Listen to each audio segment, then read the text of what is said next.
In this episode of The Real Talk Show, I had a chance to talk to someone who is trying to figure out his balance between content creation and his regular job. He is Umang Chauhan. Many of you might be knowing him as Bhaiyaji from Get Saged, his own YouTube channel. The struggles that we have discussed in this conversation is something that I can relate to very much because I have been on a similar journey. And for most of you who have been on a similar journey or who wish to be on a similar journey, this is something which you will relate a lot.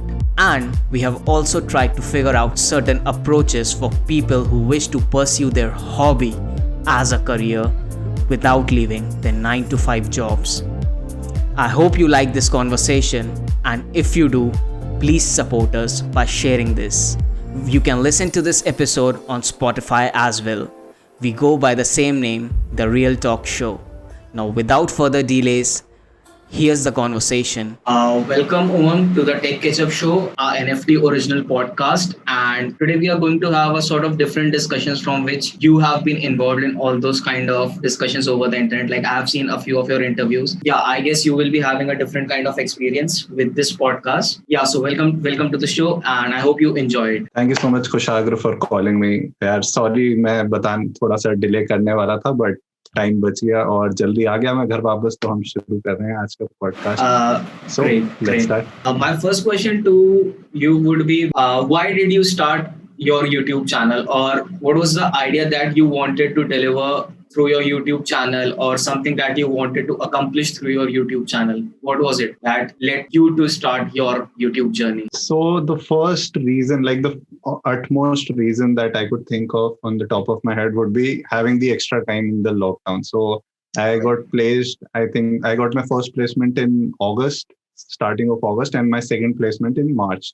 And I think just after my placement, and like I think 1 week after that, the lockdown started, the great lockdown, and I had a lot of time on my hand and nothing to do basically, because fourth year college, it's how easy it is in India, how useless it is in India. So you don't study in that. And then in lockdown as well, you don't have much things to do. So I thought I should build up some skill, or maybe just showcase my skill, what I have learned in all those 4 years in college, what I have learned in my society, entrepreneurship cell, how I have learned to market things, how I have learned to create a new business or a new idea. So I wanted to incorporate all those skills and test them out in the real world. So this was my first real world test. Because till then, I was just participating in college competitions or organizing college competition. But it had a layer of cushioning layer, you can say, or maybe a vacation layer, you can say. So YouTube was my first meeting with the real world, first facing the failures or maybe the struggle or the hard work directly into it. So that was, I think, the main goal or the main reason to start my YouTube channel. Cool. I have been personally experiencing this, that a lot of dirty things happen when you are doing a corporate job as well as you are doing something as a side hustle for yourself. Now, I want to know your story, like how much dirty has it been for you, or like what are the struggles that you face while managing the both? Can you elaborate on that dirty word? Like, I want to know some examples that you think. Okay. Like, I didn't understand the full question. Getting dirty here in this context means when you think that you have a very good idea for your YouTube channel, you want to execute, but you know that your calendar is full with all sort of meetings, and you know that you can't find time for implementing that idea, or say that you have created a video, now you want to upload it, and now you know that there will be some amount of time going on in doing the marketing stuff or publishing it on various platforms, interacting with your audiences, but you know that you have a limited amount of time and there is some kind of a deadline from the office also. That is something which gets very, very hard to handle at times. So what has been your story? So for me, it's been 6 months while doing the job as well as the YouTube. But before that also, I think I had 4-5 months of training, and which was very rigorous. I think 8 hours on being on Zoom, having direct sessions of Japanese, the tech sessions of all those JavaScript, everything they taught us in that training session. And I think I didn't have any time to create videos at that time. I created only in weekend. That too, I just wanted to rest in those 2 days because doing that 8 hour of hustle every day for I think till Saturday. On like some weeks we had till Saturday for that training period only, and that was Yeah, yeah. very difficult for me. And if you say dirty, I gave priority to my work at that time, because Mm. like if I am putting that much time in something, then I should like give it priority. That was my main Mm, mm, motive. mm, But like after I came to Japan, like mm, how mm, like when the full working schedule started, I mm, tried to keep it divided, like do YouTube on weekends and on weekday only work. But obviously, it mm, can't be done that like that, because in 2 days you cannot create videos for YouTube, and mm. you can't be inactive for the rest of the 5 days on your Yeah. Instagram or YouTube. Like you have to be active every day, every Mm, part of the day. Like maybe in the lunch break at the time of office, you have to like answer on Instagram, maybe mm, mm. delete some comments, like some Yeah. negative comments, just so that they don't pile up, or maybe they don't create a negative image. That's also a great task for any YouTuber, I think. Yeah. So I won't say I did any dirty thing or maybe like manage it not well, but I have tried to give it less priority than work. But I think Mm, I'll try to, like, as the time passes, I'll be better at managing both the things. There are other things as well, like my company it's not very happy with its employees being so active on something. Like it's a okay. brand, so they have to create that brand image. You cannot like everything I say is Yeah. saying from the brand, so anyone can Mm, quote me that like this employee from this brand had said this thing, and that can affect mm, the sales or the product of that company. And so my company doesn't want me in that sense to link myself with the mm. company, or maybe like say anything related to the part where my company works. So that is a thing that Yeah. I have to manage it more. I think it's difficult, but I think I'm managing it till now. Do you consider your YouTube journey as a part of your professional career? I think there's no division between professional or personal career, personal life, or say, Mm, because like when you are giving 80 hours or 40 hours of a week to a job, you're basically giving most of your life to that job. So there's no bifurcation in that. Whatever you do in those 40 hours will affect your rest of the weekend or your home time or your extra time. And I think in India, it's not even 40, it's more than that. mm. So I don't see any division between that. But like coming into your main question, that what was your main question? Can you repeat it? Yeah, it was like, do you find your YouTube career as a part of your professional journey somewhere? I think so, but like I've got to know a lot of new people, got to know a lot of new channels or new YouTube scopes. Like I didn't know about a lot of coding channels before I even started YouTube. I didn't know about a lot Mm-hmm. of things related to the jobs, or maybe the profiles that people have, maybe the work that they have, maybe how they are struggling, and what are more companies are there to focus, and what other part of career you can grow on. Like people know that you can increase your coding skills, you can increase your soft skills, and I Mm-hmm. think managing skills. But how do you really do that? How do you add on to those things? Like these are just three skills. I think someone can get better at them without even doing anything else other than their job or maybe their college. But what more than that? Because in this world you have to be more than what is the average. Obviously, you're right to some extent that when you're giving 40 to 50 hours of your a week to your job, then there is clearly no bifurcation between your personal life and professional life. So do you feel, being in a corporate world, you yourself, do you feel that there should be a clear demarcation between these two lives? And yeah, because what I feel, there should be a clear demarcation, because after all, your job does cannot define your entire life. So See, there are two types of thinking in this. Like one is hmm, this Japanese thinking of being for the company first, then for your yeah, family. So in Japan, yeah. how they grew after the World War, they put this thinking in their whole like country, that the Hmm, company hmm, is first, hmm. then the other employees, and then your family. This is one Okay. of the thinking that some companies try to promote in India as well. Like you are a part of this company, you have to work for it, you have Exactly. to make this company proud, you have to do this for your company, you have to make this company go on the first level, something like that. Mm, Then mm, there is mm, second thinking, that you have to work for money. There is mm, no other way around. You have to work for your manager, or you will be not promoted, or you will be like scolded upon. Then like these mm. are the two things. As far as bifurcation means, like in my company, it's a very good scenario. We are paid for our overtime work. So Okay. obviously, the company would not want everyone to work so much, Mm, because then they have to pay more. Also, like they try to make that demarcation, like after 8 or after 9 you should not check the emails or you should not reply to them. Even if you reply to a like after a manager level person, they will reply back to you that please don't use email.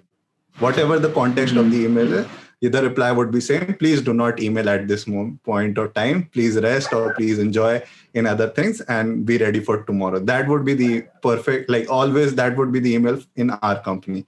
But talking about India, there, like, what can I say? There is no demarcation. People have to work till 12, 1. I have friends who are working till 2 a.m. on weekdays. And it's not like only one day in a week, all the days in that week.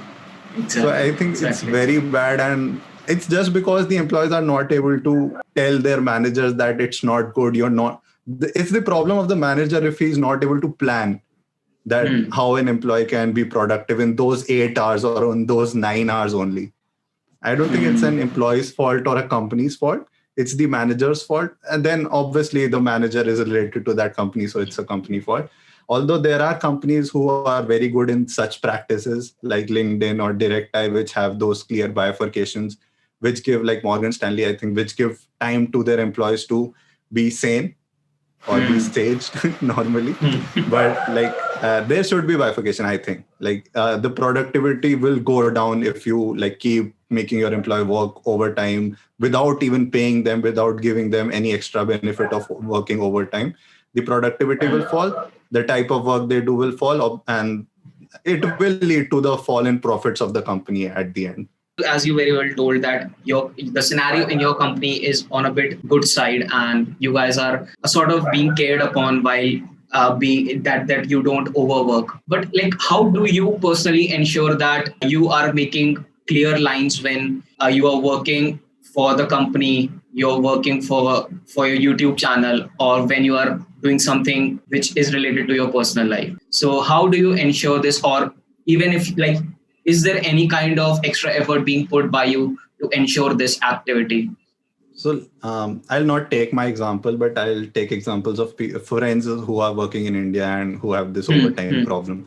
So like I try to tell them that you should stop your work at this moment, or maybe tell your manager that after this, if you work, then it would not be good for even the company, not for himself or herself. How do they define that part? It's up to you. If the company does not even allow that thing, you cannot do anything about it. For me, what I do is sometimes the task or maybe the project or the part of the project is so important that I have to work overtime. Like I think in this week itself, 2 of the days I worked till 8 p.m. and that was a lot for me. Working till 8 p.m. For me, it's like, say, after 6:30 p.m. I'll not touch my laptop, or after 7 p.m. it's fixed. I'll have to go to gym, because if I don't go to gym at that time, I will not even go, because I have to create dinner as well. I have to do a lot of things. And so the whole schedule breaks up. So for me, I have fixed that after work, I have to go to gym. And if I don't go at 7, I will not even go. So what's the like whole point of paying for it? So I'll have to stop my laptop or any the work at 6:30 or 7 finally. So that's a thing. I'm, I think, paying 7,000 for that every month, just to make sure that I stop it at 7 p.m. Like you talked about how things are really bad at, especially in the Indian ecosystem, Indian corporate ecosystem. From the experiences of your friends who are working in the corporate in India, or if you had any of your personal experiences, how do you deal with your days when you are quite kind of low, or when you are having some kind of you have some kind of questions for your job, or you are not just motivated enough to do what you are actually doing? So I have those days as well, because I'm living apart from my family, friends. Like I can't even go to them. There's a time difference as well. So I can't like talk to them for a long time as well. So I face those days as well. So what I do is I try to talk with my friends, family, etc., or the person I'm living with. That helps me a lot. Second, I have to do that work. I have no other option. Like sometimes it's like your mind is not into the work, but you have a very important task, or you have a class, maybe a lecture, or maybe a session with someone who's teaching you something, and you're not in your mind. Then obviously it would be bad for you. But then there's no other way around it. So you have to do. So you have to set in your mind that this is work. I have no other option. I have to remove my emotional or other things from my mind at that point. And after the work gets over, I can come back to it, rethink about it, talk to people about it, find some good videos on internet about how to manage time or how to like do work or how to get motivated. There are a lot of motivation videos on YouTube and they help a lot, I think, if someone really tries to use them. I would not say that read self-help books or like read books and all that. Obviously they are good, but I have never read any book in my life, I think, regarding this informative types of thing or self-help. I've only read, I think, fictional books in my early childhood days, or maybe Tintin at that time, but no, none of these intellectual books. But they are also helpful. Videos are also helpful. Whatever you feel like, maybe watch Netflix, get your mind cleared, start afresh the next day. Whatever works for you, you have to do that. You are quite active on LinkedIn as well, and you keep on working around your stuff on LinkedIn as well. So how has your YouTube aspect helped you in building a brand on LinkedIn, or the vice versa? And how has this entire scenario of building yourself on social media being helpful to you in defining yourself when you are trying, even in your corporate job, or even when you are in a social circle? So what I understand from your question is, firstly, LinkedIn is not a proper social media, if you say so, because it does not follow the guidelines of a social media. It does not follow the real guidelines of being neutral to everything or being neutral to content or following those extra controversial things or even the good points of Facebook or Twitter. It does not follow anything at all. So LinkedIn is very like, it's a platform where you post content and the developers there or the team or the company there decides what will work, what will not work. And then doing it in a neutral way so no one questions them. Second, as I see in my YouTube analytics, I see a lot of people coming from LinkedIn to watch my videos. So I think there is a lot of organic reach on LinkedIn, like new people get to see my posts. That is a plus point there. I tried to create a LinkedIn like brand type of thing, but I think I failed on that. Why? Because I didn't post enough clickbaity content like people did. I didn't post enough controversial posts like people do and get a lot of likes or comments on that. And I think I like in a wholesome, I failed on LinkedIn. I can say I have 10,000 followers, but it's nothing in front of people who just post controversial things or put copy paste things on LinkedIn and get, I think, 50, 60,000 followers very easily on LinkedIn. You talk about growing on LinkedIn, it's very easy. You just have to work on it. I don't have that time to work on it. Like I have to maintain Instagram as well, YouTube, LinkedIn, and other things as well. And I do it on my own. I don't have any help from anyone. Recently, I got an intern type of person from LNMIT Jaipur who's helping out me in some scripting part or maybe putting out some points like what I should do, helping in managing my time or my stuff. What should I post? What should I not? But he's also a noob. He knows nothing about YouTube. I just added him to my team just to get a perspective from his age group or from what he's experiencing right now. But still, I have to do everything. So I don't think I'm doing a very good job there. Like you talked about then not being a social media. Could you just break down that thing for us? In what terms are you talking about, or in what dimensions you are referring to that LinkedIn is not a proper social media? See, why I call it not a social media, because it's not neutral to the type of posts people do. So, and it's not neutral to sharing the transparent information. You can't get a lot of good insights on LinkedIn about your post. It's not, it's like if you see the flow of what you post and how people see that post, what you post and what people see on your profile, how they can go to those posts. You would get a reactive measure from your brain that this is something different. This is not social media, what we see on Facebook. Or even if you imagine, I tell you to create a new social media, what you would do is create a profile page, create a timeline. That's the basic rules. A timeline and a profile page. People can add you, people can remove. But LinkedIn has different types of things, followers, then in connection. No one knows which is better, having more connections or having more followers. Obviously, someone would say having more followers. Then they have that gold thing. You can send in-mails. No one, most of the people on LinkedIn have no clue how that works. Then they have who seed your profile. And then you can private it. Someone can see it as well. Then what's the point of that insight if 50% have private, like made it private, and 50% have not. So what's the point of that analytics? It's like useless in that sense. Then they have a jobs thing also. Then they have a lot of things. They have put it in a website, but it's not the social media because it's not neutral. They will give you a notification that your post is doing very well, even if it's not doing very well. It will say you are in the 1% of 1% of something like creators, but you would have only 10-20 likes even then. So maybe their algorithm is flawed. Maybe like they're not focusing on it. They're focusing on the business part of it, the jobs, or maybe the advertisements. So in that case, it's not consumer friendly, but it's business friendly more. So I wouldn't say it's a social media. Just a last one before we wrap up this podcast, Umang. If you have to give like one bit of advice to a person who is doing a corporate job and who is also doing some kind of a side hustle, what would it be? My single advice would be like work hard on both of the things. And if you think one of them is useless for you or is not creating that much impact in your life, just leave it. Try something new. If YouTube is not giving you that benefit, try LinkedIn. If it's not giving you that benefit, try Instagram. There are a lot of opportunities. And even not on that creative side, you can start a business, start a freelancing thing, start a startup, anything. And if the job part is not creating any impact, it's just a 9-to-5 hustle for you where you're not learning anything, but just putting 40 hours of it.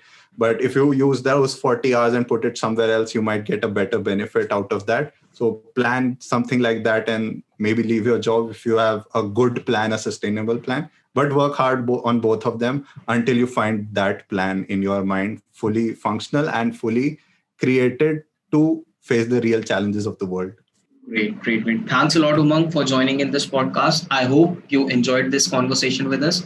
And thanks a lot, man, for joining in. Thank you so much, Kushagra, for having me. I enjoyed a lot. It was a little different for me. These questions are not generally asked and people don't talk about these things. They are more focused on what is selling right now or what people want to see. But this is something what people should know. And knowing this can create an impact or change in their life. So thank you so much, Kushagra. It was a pleasure. Thanks a lot, Umang.